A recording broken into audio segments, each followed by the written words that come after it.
message. The future is not set.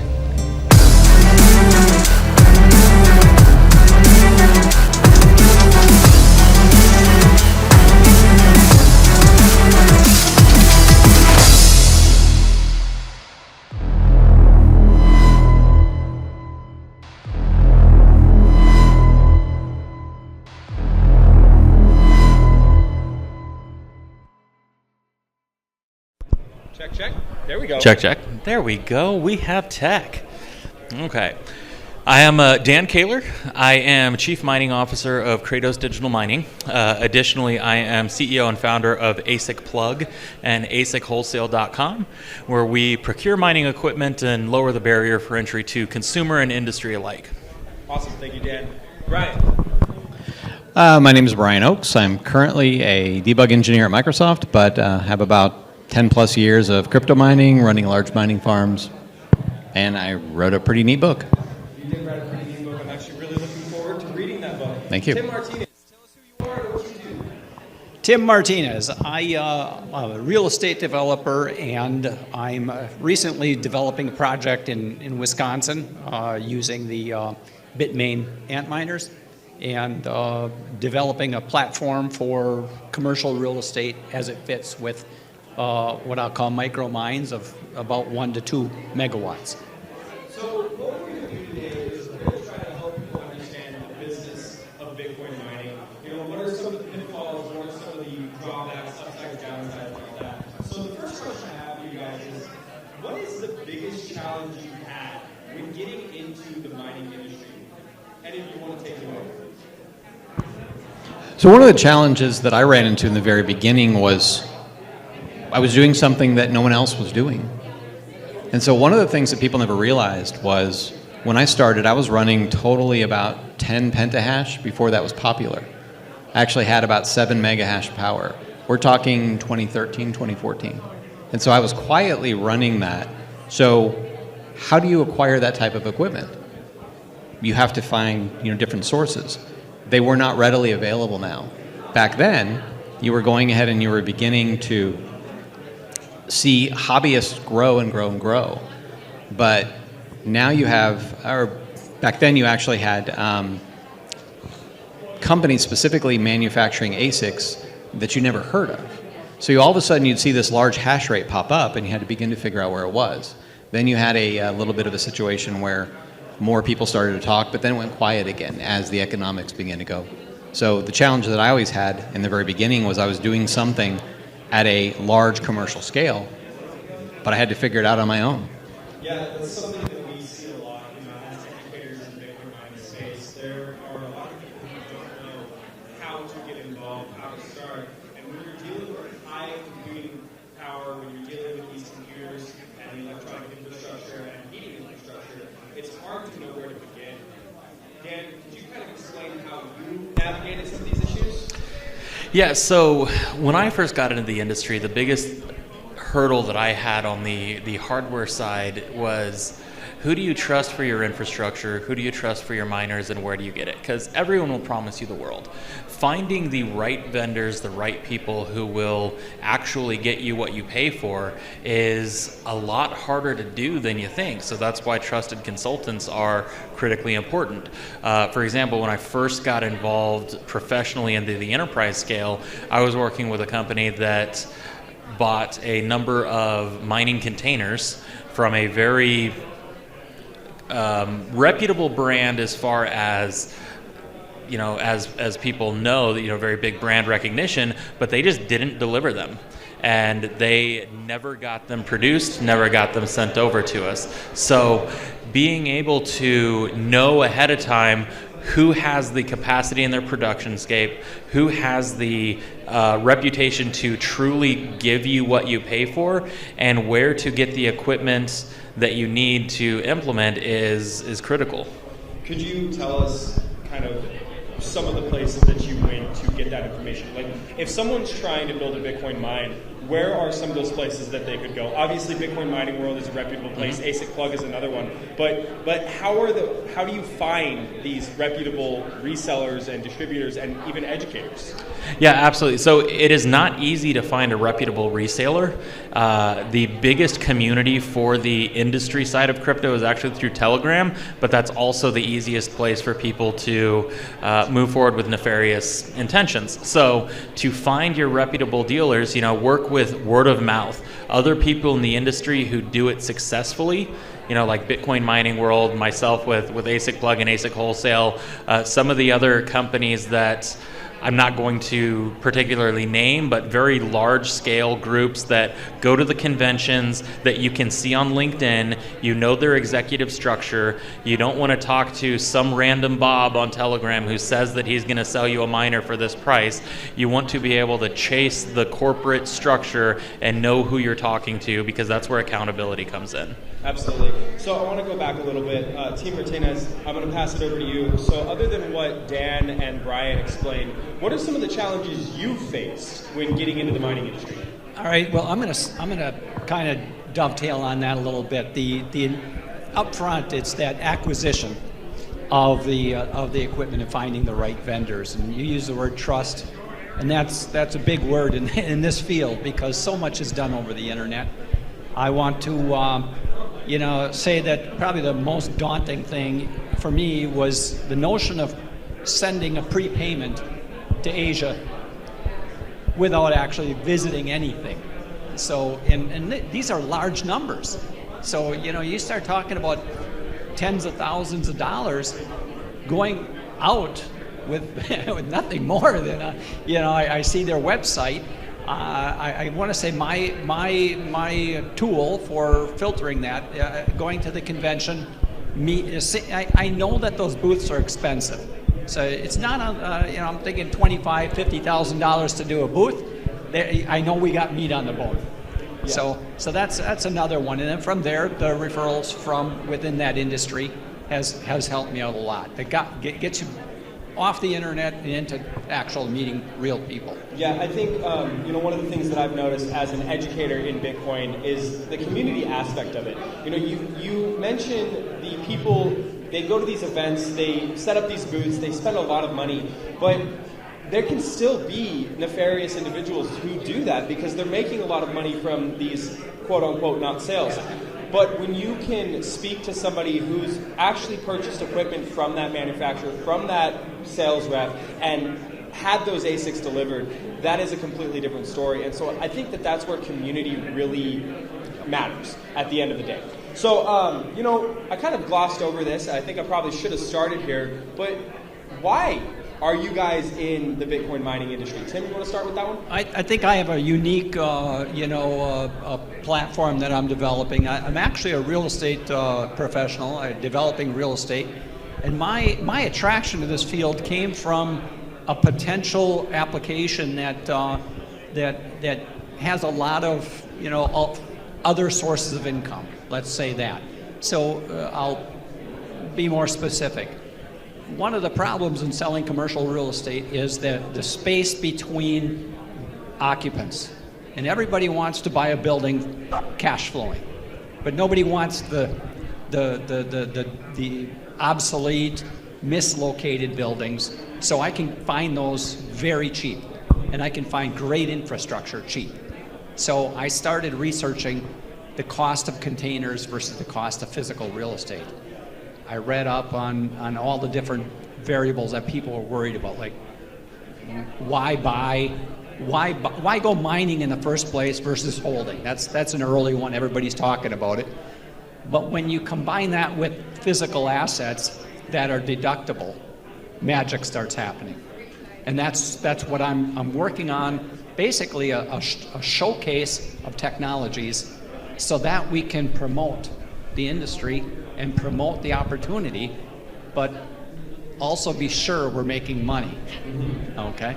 Yeah, there's this perfect dichotomy between real estate investing and purchasing infrastructure and mining sites. I mean, at the end of the day, a mining site is a real estate opportunity, and something I like to tell people is, investing in mining site versus investing in real estate, whether it's you're doing retail or commercial real estate or residential real estate, you're not dealing with a tenant. You're not changing light bulbs or toilets or dealing with those complaints at 3 a.m.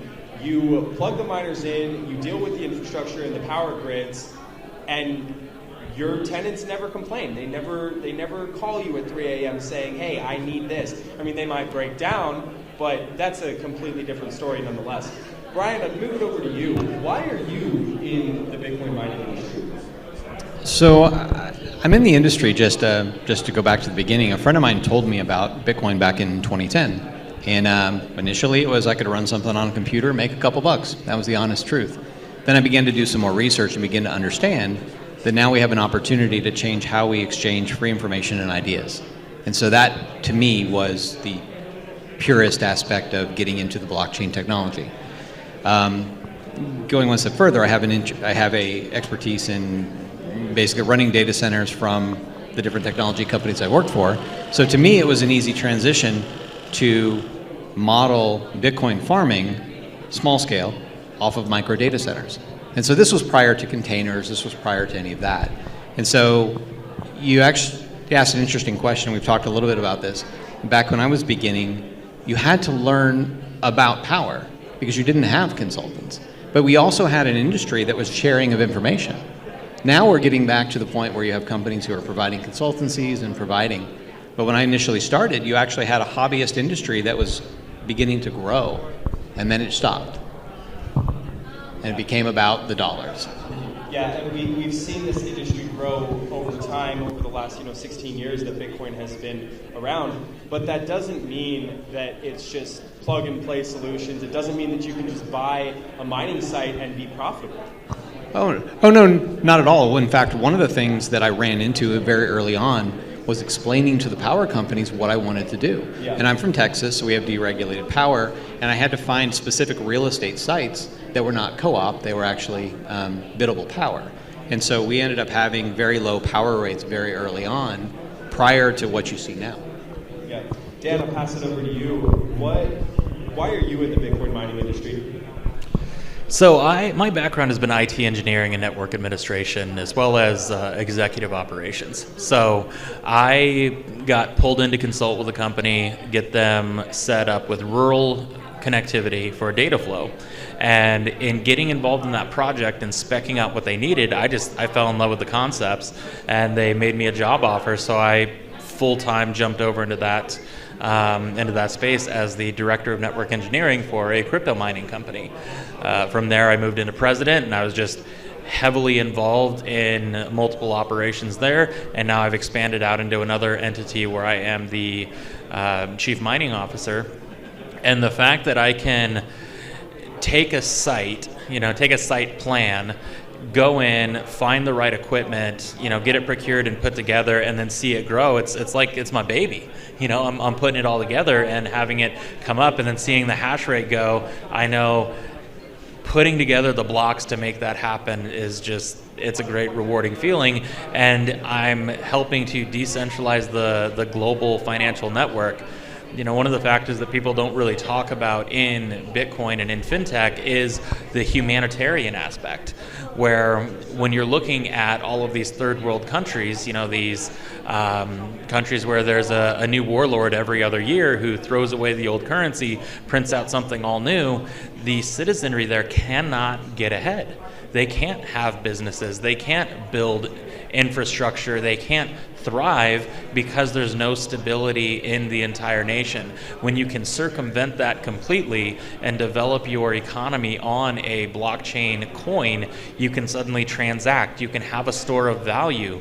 You can have assets that are fungible to a coin, which can be used to procure anything else. So it really is the stabilizing force for the third world, and that's something that people don't discuss at all in fintech.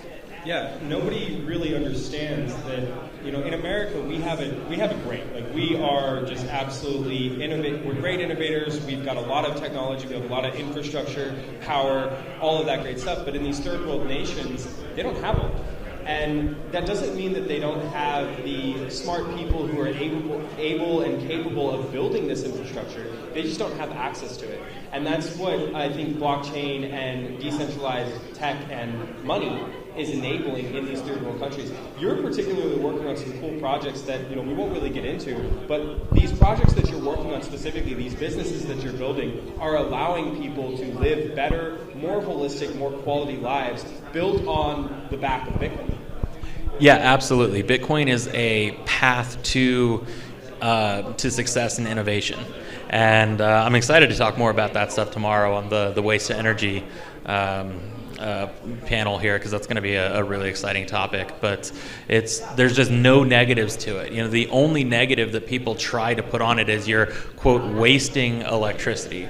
Well, I'm not wasting electricity. I'm consuming electricity to provide value, and the blockchain is a decentralized data center network, whereas if it wasn't there, that power would be used by HP or IBM or some mega corporation with a centralized compute center that is defeating the whole purpose of DeFi and fintech.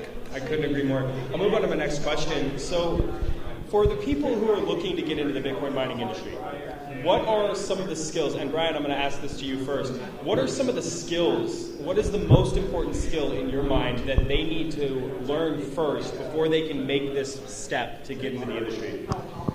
So they need to understand the fundamentals of what they're trying to achieve. What I mean by that is understand the fundamentals of blockchain, Bitcoin, etc. But then they also need to choose a different career path, because are they going to be in the support infrastructure, plumbers, plumbers, electricians, those type of things? Are they ASIC repair technicians? Are they land developers, right? Because there's so many supporting industries to actually bring farms online, down to the folks who are actually moving containers in place, or the stack of rack guys. And there's a lot of things that people don't realize, right? Had a conversation earlier with someone who was asking about potentially working for a data center site. That's a good job. And people don't see them, but from a Bitcoin technology perspective, I would go ahead and begin to understand what it is, what they're doing, what the bigger picture is, so they can buy into the idea and movement. And Tim, from the real estate side of it, are there any things that people really need to understand before they can get into this industry and be profitable? Okay, I'm going to start with what I hear most often when I talk to new people. People are just coming in and saying, could I do this? And the biggest thing that I hear is, I just don't understand it. It seems amorphous. It can't get to what's the purpose, etc. So I'm gonna say, first, courage, the willingness to step out, learn a totally different thing potentially. It's daunting. Okay, so do you need to know plumbing? No, you can hire a plumber. You can hire an electrician. You need to be a manager, but I'm saying if I can do it, an average person can pick it up. I got an undergraduate degree in economics, a master's in business, and that and 55 cents at an old George Webb will buy me a cup of coffee. So the rest of our adult life, we're going to have to apply ourselves. And this is a great place that you can still get in on something where you can build it yourself. That's the life of an entrepreneur at the end of the day. Fundamentally, an entrepreneur is somebody who's willing to go out. They see a need in the market for a certain service or product, and they are willing to take the risks necessary in order to bring that product to life. And they are the ones that they either take the downfall, they take on that risk and say, oh, well, if I fail and it's up to me. Or if I succeed, I am the one that gains from that success. Dan, have you got any experience with this? Yes, so I'm a multi-business owner and serial entrepreneur. In fact, I'm going to be coming out with a book sometime soon about some of my entrepreneurial journeys, both in and out of fintech. But anytime you're getting involved in this, it's not just buying the magic money printer. You are essentially having to consider it as a business because there are expenses to it. You have to pay for your power, you have to pay for your cooling infrastructure, utilize creative ways to mitigate that and get the best benefit you can. So like we were talking earlier about heat reuse, that's a great way to lessen the blow of operational expense because you're turning your output, you're turning your heat into a consumable that you would otherwise be paying for anyway, so you can kind of expense swap in that category. So when it comes to getting involved, entrepreneurship as a spirit is a bit important. I wouldn't say it's the most important, but understanding that everything that you do with this equipment is going to have some kind of cost, whether it be operational power or the time to get it set up. So evaluating what your ROI is going to be, what your return is going to be, is entrepreneurial fundamental, building blocks. And people don't even know that they're doing it when they get into something like this. I want to go back a little bit. You say it's not the most important aspect. What do you think, from your perspective, is the most important thing that someone needs to learn or understand when they're going to walk into this industry? I would say the most important thing is that you're not doing it for you, you're doing it for the world. Stabilizing the blockchain, contributing to the decentralized network. It's not about you, it's about everyone. And participate in the community. You can't do it alone. You're not going to enjoy your experience if you're doing it alone. Go to the meetups, get on the video calls, talk to other people in the industry, find your favorite influencers Discord channel and talk with people in there. I'm so glad that you took this direction because I think community is probably the most important aspect to this. Education and community go hand in hand. And without that knowledge, Brian, you alluded to this earlier. In the very beginning, you didn't know how to navigate this world. And you had to learn everything from scratch, from the very beginning. And obviously that led to a lot of mistakes, missteps, problems that arose. And, naturally you figure out as an entrepreneur how to navigate that world. But there is a faster, easier way, especially today now that we're 16 years into this industry and continually growing. So I guess my question is, how important is networking and what are some of the best ways to find these communities? Brian, I'll let you take it. So networking is definitely important. Probably one of the most things, because if you think about it, if you're beginning to build relationships with folks, right? I mean, I've done $500,000, $1 million deals on handshakes. World's changed a little bit, right? But you basically have to get to a point where you're trusting that. That also hasn't necessarily worked out, too. I mean, it did. Made some mistakes along the way. But it's one of those things where building those relationships and finding your local group of people that you can count on is definitely worth it. One thing I want to say about community, though, is interesting, because if you go back to, again, I'm about 5-6 years out of this in this point, but when you go back to some of the earlier days, it was about relationships. It was about doing the bigger thing, right? And it's nice to see that coming back, because you really have to think about how the industry started. Hobbyists, now we went to commercialization, and now it's nice to see some of the hobbyists in the community and the support groups with some of the other projects popping up. It's nice to see that. Yeah, Dan, when it comes to community, what do you think are the best ways to find those communities? What are some of the ways that you personally have used communities to help you grow your businesses? Yeah, so Telegram is huge in the industry. Joining groups that are specific to a certain concept. There's groups on immersion cooling, on water cooling, on bit axes and nerd miners, and all kinds of different systems. There's Bitcoin maxis. There's people that are on the altcoins. So you can find a niche group of like-minded individuals at any aspect, and I love it because I get to interact with all of them. The conventions are both the And the in-person conventions can be a very exciting place to learn and meet new people. And like I said before, your favorite influencer in the industry, they're probably going to have a Discord channel. And if you go in there, you'll be talking with a whole bunch of nerds about a whole bunch of stuff that you're in love with because they're your kind of nerds. And that's the best place to get in there and find those people.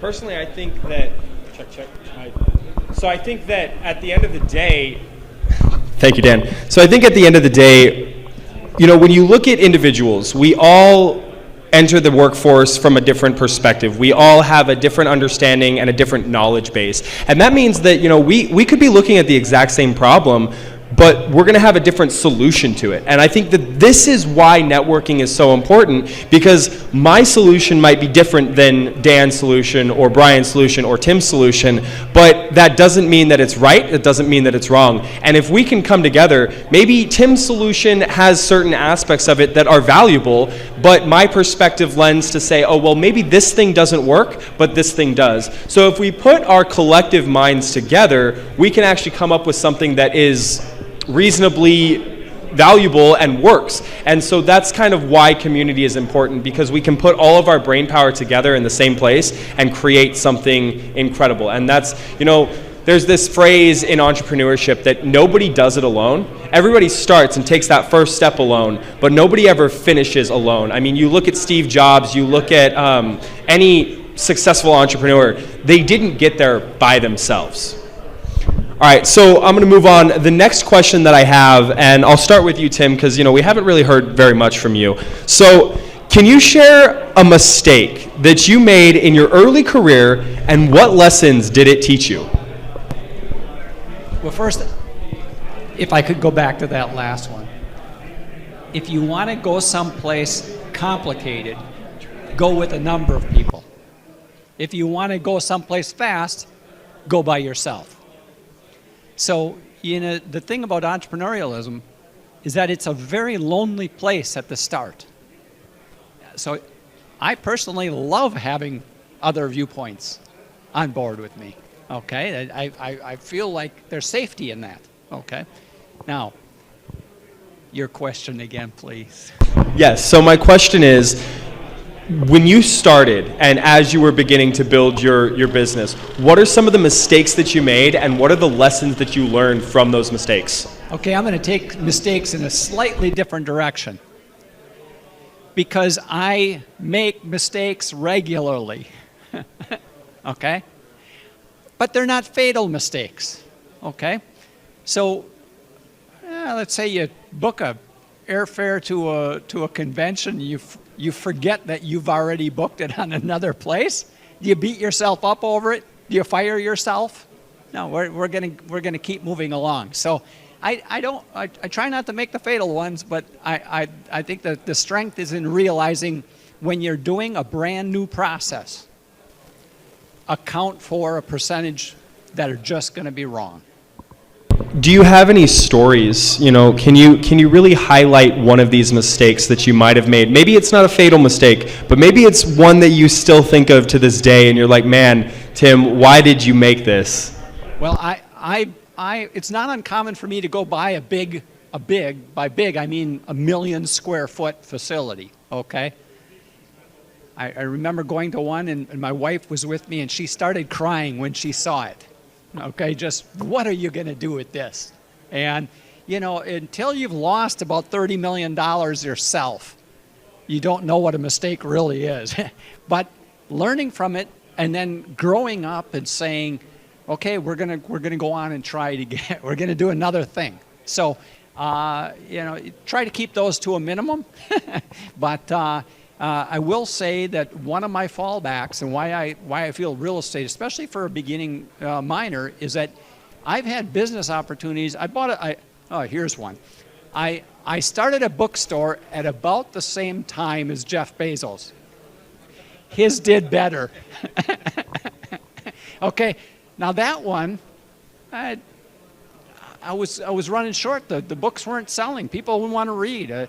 Okay, but at the end, I made all the money back that I lost on the bookstore by selling the real estate. It was a wonderful security net to make up for that. So again, another plug for it's a backup to what we're doing. 100%. Brian, I'll move that question onto you. When you first got into the industry, and maybe even today, what are some of the mistakes that you made and the lessons that you learned from it? Well, I have a $31.5 million mistake that I wrote a book about, but we can talk about that later. And coming to the realization that ultimately I did make some of the mistakes and some of that. But some of the mistakes that I've made, because I'm a tech person at heart, a tech person who likes to think they're more of the business person. Probably more of a business person now, but initially when I get started, I was obsessed about the nuances of the details. And people around me who understand my personality or personalities, depending on the day, they've noticed that I tend to get bogged down in those details. And so one of the things that, my wife always reminds me is don't sweat the small stuff. Continually look at that bigger picture, bigger vision. And as much as I wanted to tune a machine to get X number of hash rate versus power usage and wanted to spend that extra little time, did it really matter in the grand scheme of things? No, because the amount of time I was taking the machine off to do those tweaks, I would have already made it if I would have just left it online. And when you bring somebody in who has that perspective, not the deep techie piece, and can give you that oversight, make sure you listen. And in my case, there were a few times I didn't, and she and other business partners have reminded me of that goes back to community. I mean, it doesn't necessarily have to be an online community. It could be the people that you surround yourself, like your wife or your son, or just somebody who has a different perspective, and they don't fixate on the same problems that you fixate on. I think that's really important. Dan, I'll pass it on to you. So early on when I got involved with the first mining company I joined, we had brought in some hardware. We were doing some proof of concept testing on diesel generators to show that, yes, we have the know-how to put together containers. These were self-built. We had a bunch of used miners that we brought in from China, and the vendor that we trusted to do that promised they sent their agent out, they tested everything, they inspected, and we would get all these reports, and they just didn't do that due diligence. And we, on about a $1.7 million hardware order, we put in about 1.4 up front to get everything. And these specific miners were using the old kind of data style where they would daisy chain to each other. But a number of the ports on the miners were defective or blown out, so you could no longer daisy chain, meaning you're breaking your chain of hash power. And they claim that they tested them all, but they didn't test them in the way that the equipment was designed to be effectively operating. So this really came back to bite us when we had a bunch of defective units, and ultimately our cumulative hash power that was capable was well below what we were sold on, and that was due to negligence. And unfortunately that happened, the vendor selection happened before I was involved, but the impact of that was, we got hosed. Never ended up really even being able to effectively run those projects, and that delay tanked that expansion for that site. What did you learn from that experience? So what I learned from that experience is, like I said earlier, find your trusted and vetted suppliers. Work with people that you can rely on, and especially when you're talking 7- and 8-figure deals. I launched ASIC Plug last summer, and since then I've done over $10 million in deals for people, and not a single instance ever have we had a customer not get what they paid for. That's not something that most people can say. Even the name brand container suppliers out there, one of them owes me over $250,000 because he's like, well, we're just not going to deliver your containers. So finding the right vendors, finding the right people, and getting the the industry validation of trusted market professionals to say, I vouch for this person, they will get you taken care of, would have prevented this loss 4 years ago. Yeah, I think Tim mentioned this earlier, is something about shaking a person's hand.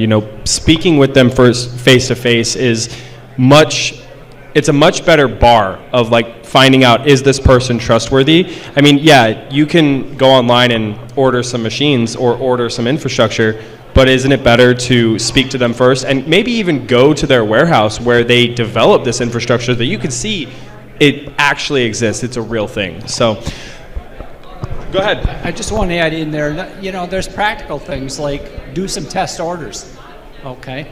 So whether you're sending Bitcoin or whether you're in a relationship with a new vendor, and they're going to push hard for that big order.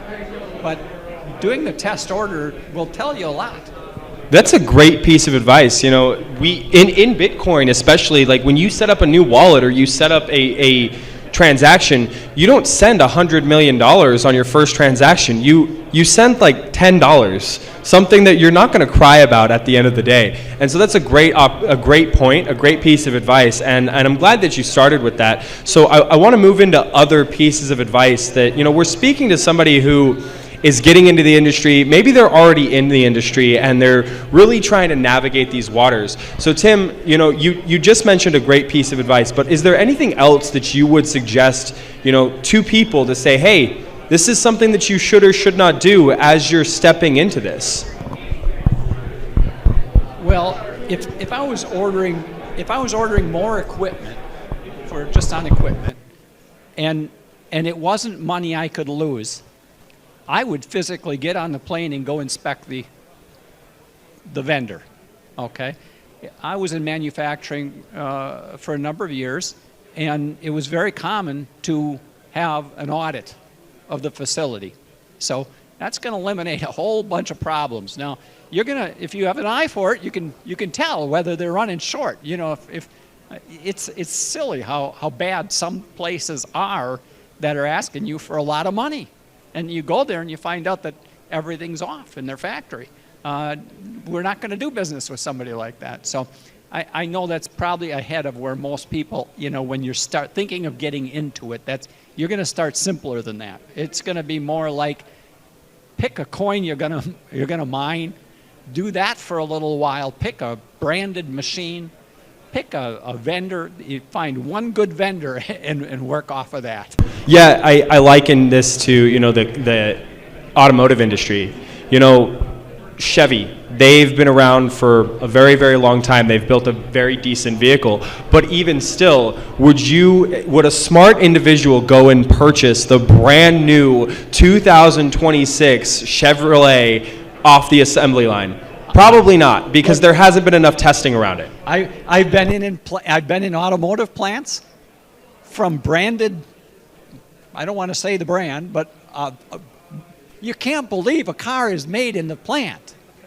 How in the world do you people make these cars with this outdated technology in refrigerator plants where they'd hire college kids to open and close the doors on the refrigerator when they had mechanical arms to do that at the other plant? So whether, I've been in cookware plants and all over China. You can find great procedures in the most unexpected places, and you'll find the sloppiest in the potentially branded that is a household name to you. So yeah, there's a lot to be learned by that site visit when you're gonna spend millions of dollars somewhere. I'm on a plane and I'm gonna get my feet on the ground. Yeah, and I want to go back to kind of the point I was trying to make is that the S21 line of the Bitmain Antminer series Bitcoin miners have a lot of issues, and it wasn't until like the third iteration of these models that they started ironing out some of these issues. So my advice is that, hey, maybe don't go buy the brand new piece of equipment, the brand new miner. Maybe wait for a couple of generations or a couple of iterations so that you can do some testing on it. And then to your original point, Tim, is don't buy an entire lot of them. Buy 1 or 5 of them to do some testing. Make sure that you really like this machine and then get into it. Brian, I'll move it over to you. What are some pieces of advice that you have for somebody who's stepping into the industry or who might already be in the industry to help them not fail? Never risk more than you're willing to lose, right? So some of the best advice I've given to people, specifically to just crypto investing, let's just talk about that for a second, is, the joke I make is never give more, or never invest more than you're willing to give to your meth addict cousin, right? And the reason is it can potentially all be lost and there's nothing you can do about it. But there's something to be said for a strategic risk, right? So one thing that I did when I was running my farms is we always had additional streams of income. Something as simple as running a computer with some hard drives to provide offsite storage, things like that. Because that provides a consistency, then we wouldn't necessarily have to sell the cryptos we're mining. So go into it with a strategic risk, figure out what you're willing to lose, find a good support group, emotionally and technologically, because the industry goes up and down and up and down, and I've seen the ups and I've definitely seen the downs. Yeah, you have had some very interesting experiences and devastating losses as well. I mean, on the side of advice, when something happens that is almost devastating to you, to your business, to the people around you, what are some of the ways that you can deal with that so that you don't get consumed by this financial loss? In most cases, you just need to take a step back and be grounded in reality. Technology is great. I love it, but we still have our friends and our families, and I still go back to that, right? Because at the end of the day, no matter what loss you have or what success you have, all that can be taken away in a moment, and you still have the people around you. Yeah, absolutely. I think it's very important to, when you're looking at a situation, whether you're losing money, whether you've lost money, whether you've lost a business has gone under, or maybe it's even a health event, you know, the way that you react versus the way that you respond is very important, and it has beneficial impacts to your life moving forward. So just as an example, so you mentioned the S21s having problems. Well, I had a whole farm of S17s that had problems, right? I mean, now they make video. I think Scott did one that had Jingle Bell videos in it, right? And so that in itself was a downfall to one of the farms that we were running at the time. I think we put, I think it was $750,000 in basically two-thirds of the machines didn't work. So what do you do at that point? How do you handle that economically, strategically from an investment, but then how do you recover from that? And so in this particular case, we actually cut our losses, sold some other things, because again, you still have to run a business, but how you handle that and how you approach the business, some people handle it well, some people don't. So. Did you build another farm after that S17 mishap? That was the beginning of the end of my farming, and the reason is, effectively, I ended up riding the price up, sold a lot of machines, so we broke even on that, but then we ended up holding back, scale back on mining, and watched the real estate industry, and actually sold the properties, and got out of the mining business, and had all of the sites that I had ended up turning into great real estate investments. So, yeah, like Tim said, so, I mean, some of the things though, and this is where it's strategic risk, right? Sometimes you have to exit, sometimes you have to re-enter, right? And so where I am in Texas, timing-wise with COVID and what else was happening, the sites that I had actually turned into great real estate investments with power contracts that were locked in for 10 years. So I sold them to other people who wanted to run a farm. Yeah, I think, like I was mentioning, Tim, you mentioned that real estate is a great investment, and at the end of the day, even if you're building a farm, whether you're building a high-rise, you still have that land, and that can help you recover from some of those financial losses. Dan, I'll move it over to you.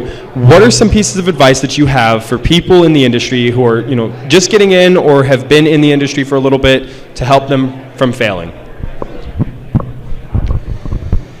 To help them from failing. That's ominous. Failure can be defined by a number of different characteristics, and it really depends on what their goals are. If you're just talking blanket across the board, throw money into the industry, get equipment, and don't fail, I would say you'd be looking at a diversified set of equipment in a hosting facility that you're not responsible for the infrastructure difficulties on. If someone's going to come to me and say, hey, I have 50 grand, I want to go into mining, we'd select a couple of good high performing machines, put them into a host, possibly diversified hosts, where that will minimize their costs of operation and maximize their return on it versus for 50 grand, you could build a shed in your backyard and put a couple of miners in there, but then you're self-managing it, which will make you have a much higher propensity for failure. If you're an institutional customer coming in, like I worked with a client who put many millions into equipment, we had to sit down and have the discussion. Okay, do you want to own a facility? Do you want to put $2 million into infrastructure, power contracts, and getting that set up and then having staff, or would you rather go into that hosting structure? And what we ended up doing is he chose to go into hosting and got to a point where at the height of Doge a couple months ago, he was profiting $900,000 a month. That's a lot.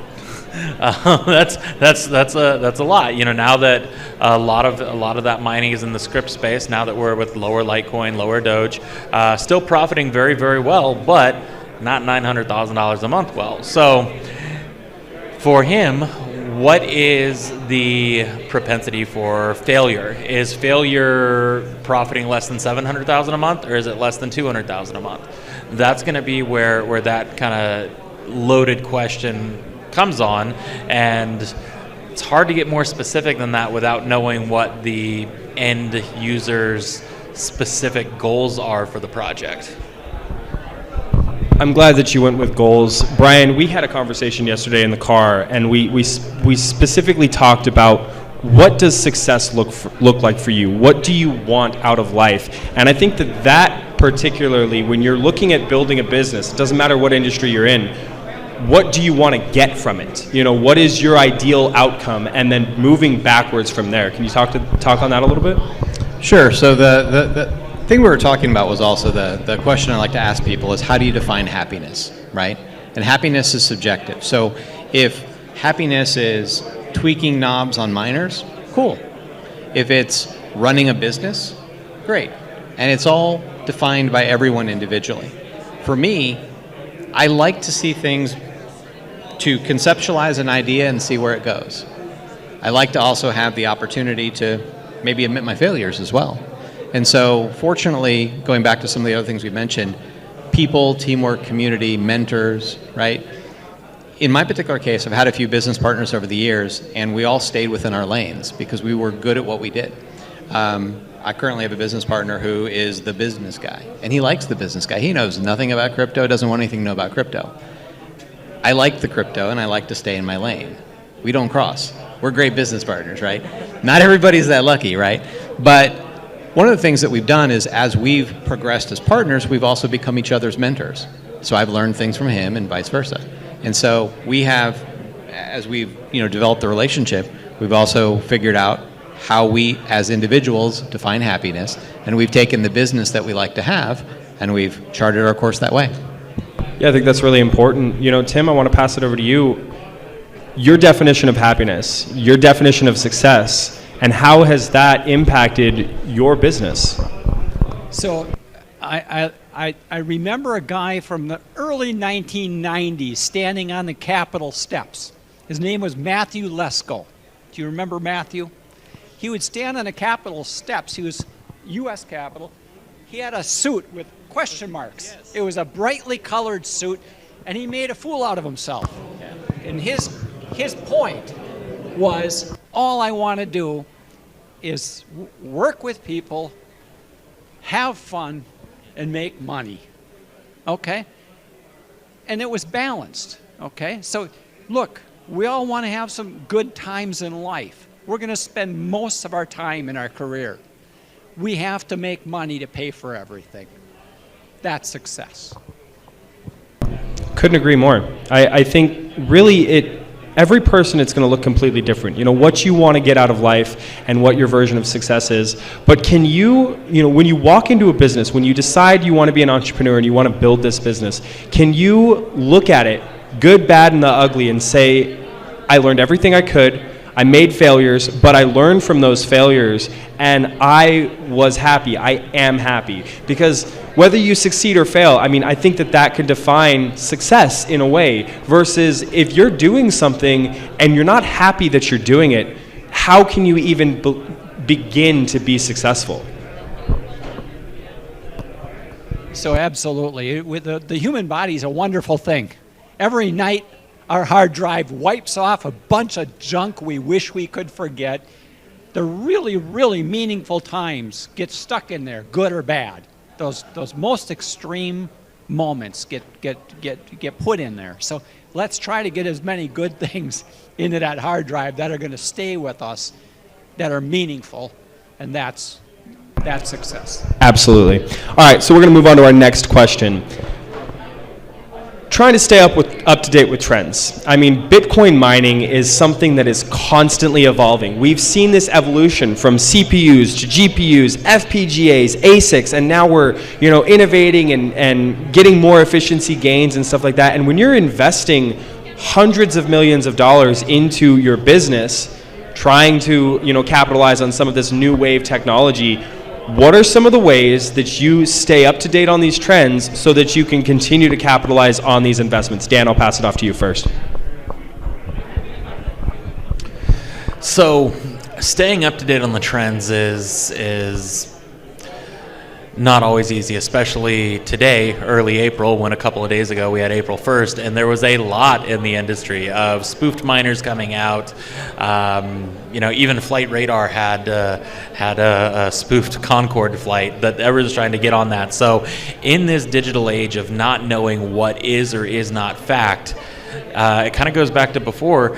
Know who your trusted industry friends and connections are, because you can see a website link with a miner or a Twitter post of, oh, look at this cool miner, and fall for it.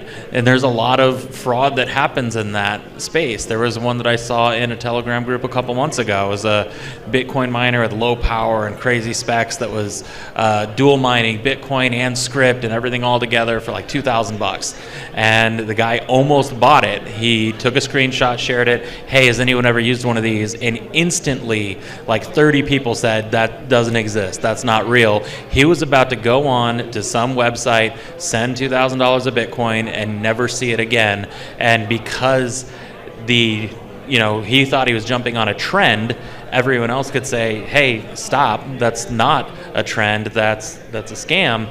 He got saved from that. So the trends, when they come out and hit, they'll be coming from your reputable manufacturers and from people that someone else that knows. Mining is such a close-knit industry that we don't have to go by 6 degrees of separation. It's like 1 or 2 degrees of separation. You want to get in touch with the CEO of some mega mining company, I've probably got him on speed dial. If not, I know someone who does, and that's how the rest of the industry is because of how close-knit everyone is. So when you're looking at trends, when you're looking for what is the new hot thing that's coming out, a little bit of due diligence to do that gut check and check with your friends and partners is going to save you substantially. Absolutely. I really think at the end of the day this goes back to understanding the industry that you're in. I mean, if you're not willing to spend a little bit of time to research, to understand the new trends, the new technology that's coming out, don't even try. I mean, at the end of the day, if you're not willing to do that research, I mean, what does it take? Like an hour's worth of research to understand whether or not something's real? At the end of the day, is an hour worth, $2,000 worth of your time? I think it does. So I'll move it over to you, Brian. What are some of the trends that you see, some of the ways to keep up with these trends? Well, so for obviously websites, Telegram, but more importantly, trust but verify, right? And the reason I say that is because there have been many times, if it's too good to be true, it actually is, like you're saying. I mean, logically, if you understand a little bit of the technology, that doesn't make sense. And so if you don't have that level, the fundamental level of understanding, then you probably shouldn't be in it, or you should be advised to do some additional research. All right, and I'll pass it over to you, to Tim. I'm thinking of a recent example where I saw a pool miner that came out with a new product to assist in financing for miners. And, that's revolutionary. When we can start to borrow against our total, if we're confident in what we're doing and our stakeholder relationships are strong, look, there's not that much risk. It shouldn't be. Just last year, with the throttling at the banks for if you couldn't go into a bank and say, well, I'm a Bitcoin miner. Let's get a ABL loan out, and you couldn't even say it. Okay, so I'm anxious for that new trend to hit. And where do I see it? You're in the industry. You're reading, getting messages sent over from these vendors, and I immediately send it out to my network to say, hey, this is a new thing, and maybe you want to pay attention to it. Yeah, just again, keeping up with the information. There's tons of newsletters out there from industry leaders, Bitmain, Canaan, and others. They put out this information, and they're not gonna lie. I mean, well, maybe they will. I mean, there is some nuance between the new 2 nanometer chips versus the 5 nanometer chips, but that's neither here nor there. At the end of the day, you can get this information, and people who have already experienced the tech, they're going to have a better understanding of it versus just buying it from somebody in China and never having put your hand on it before, to Dan's point. So, my last question before we wrap this up and we take a 20-minute break is the role of mentorship. We mentioned community, we mentioned, minds coming together. What has the role of mentorship? Have you had mentors that have helped you? Maybe it's not particularly Bitcoin mining, but mentors help us to understand and navigate certain paths and look at things a little bit differently. So what are some of the roles of mentors, and who are some of these people that you've had in your life? Tim, I'll pass it over to you. I didn't have that good fortune. I had to pick up the pieces by myself. He was his own mentor. But I want to say that every chance I get, if somebody wants to tour the facility, talk over coffee, whatever the case may be, I'm wide open to that, okay? Because I wish I knew somebody like me before I got into it. Absolutely. Brian? So in my case, I've been the mentor and the mentee, right? But the value is a mentor, if anything, is someone you can talk to who can maybe give you some advice. Think of it as a technical therapist, right? Because a lot of times you already kind of know the answer. You just maybe need that reassurance from somebody going through to make sure that you're not completely off the wall. And then if you have a mentor from the technology side who understands what you're talking about, if anything, they help you validate and vindicate your own answer. 100%. Again, we had this conversation yesterday, but I have somebody in my life that I, respect dearly, and they have told me time and time again, every moment in your life is either a teaching moment or a learning moment. It is up to you to define which one it is. And that doesn't mean that you have one person who is the only mentor in your life. I mean, children can be mentors to us if we can look at what they're teaching us in that present moment. And so I think it's very valuable to look at the people that you surround yourself with and try to grab information and their perspective. Going back to that community aspect is, how do we look at what they're trying to tell us from their perspective and overlay it into our lives? Dan, I'll pass this last question over to you. Mentorship. So that's something that I've been on both sides of as well. Getting into this industry with a background in infrastructure and technology and executive operations, I brought that specific skill set. However, some of the aspects on the finance side, such as depreciation modeling, comparing the difficulty to coin price projections and things like that, I had a mentor, his name's Britt Swan, who is heavily involved in finance with an oil and gas background.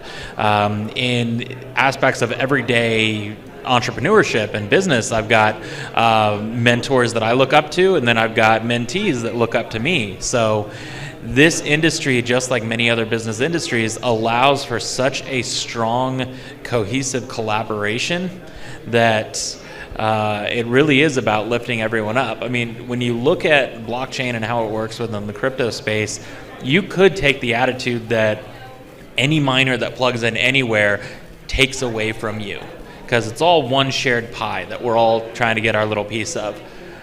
Very, very few people in the industry ever have I met have that attitude. It's all awesome, push the mission forward, plug in everything you can, do what makes sense, and everyone collaborates for the betterment of the blockchain and Hash's growth versus, a more toxic, alternative, like I mentioned. So mentors are great. It's critically important. That's why I volunteer so much of my time to mentor people, and that's why I value so much time of the mentors that I find and select.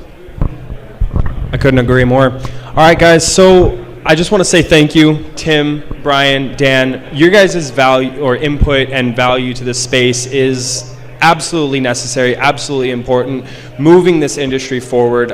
If anybody wants to get a hold of you, how can people find you? Tim, I'll pass it off to you first. I guess they're going to start with this show, and hopefully we're in the links. But yeah, I'm running. The name of my company is Diadem Labs. So it's diademlabs.com. Okay, Brian. You can go to undermined.com and buy a book. Awesome. And Dan. Yep, so I'm all over LinkedIn, Telegram, Dan Kaler, and asicplug.com is probably the easiest way. You can email me, dan@asicplug.com, sales@asicplug.com. That'll get to my team, and they'll get the message to me. Awesome. Thank you guys so much. All right, so we are going to take a 20-minute break. We're going to come back around 4:50. We're going to be talking about geohashing, which is a brand new game in Bitcoin mining with small home lottery miners. All right, thank you guys so much. We will be back in 20 minutes.